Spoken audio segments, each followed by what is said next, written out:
hommikust Serbiast, kell on umbes 8:30. Eilöösel lapsed jälle siputasid palju, ei saanud hästi magada.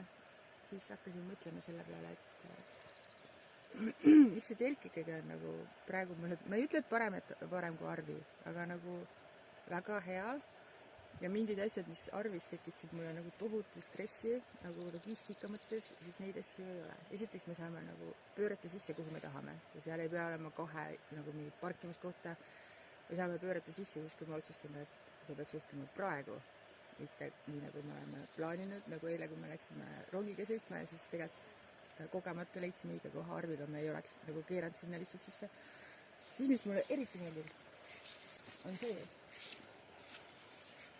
loogika. Nagu külmkapp on siin, kus ma teen süüa. Arviga oli nii, et köök oli sees või õues, aga ma pidin käima nagu külmkapist toomas asju. Gaas on siin, kus on pliit, mitte nurga taga, mis tähendab, et siis sa unustad selle kinni panna. Nii kogu aeg pead mingeid asju meeles pidama, aga ma ei taha kogu aeg asju meeles pidada, see on tüütab. Asju on vähe kaasas. Ma olen 3 päeva olin samade riiast, no nagu pesu ikka vahetada. Aga 3 päeva olid samad riietega, tegelikult on okk midagi juhtub. Mis mulle veel meeldib, on see, et kuigi me kujutasime ette, et lapsed hakkavad magama võib-olla autos, siis me tegelikult praegu magame kõik koos telgis, mis on nunnu. Sest me nagu ei ole need koos magajad, nagu kui nad olid nagu mingid beebid, siis nad magasid meiega koos, aga nagu ikkagi üsna ruttu ma ajasin nad välja. Aga siin on see kuidagi nagu nunnu.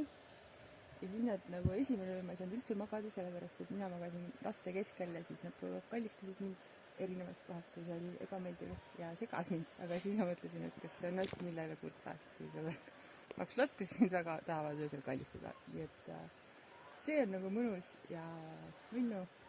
Ikkagi see, et saad kola visata siia selle anneksi alla.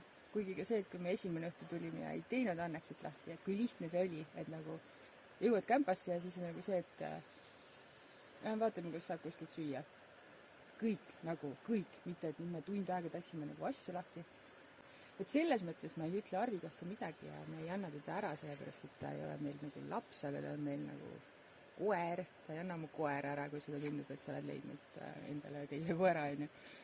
Vaid pigem, et ta jääb meil nagu alles ja me just arutasime, et telk on ikkagi nagu suveks, kevadeks. Aga sügistalv ikkagi see, et sa saad minna Arviga metsa. Seda ma telgiga eelmine aasta tegime küll ja Arviga on ikkagi nagu 100 korda toredam.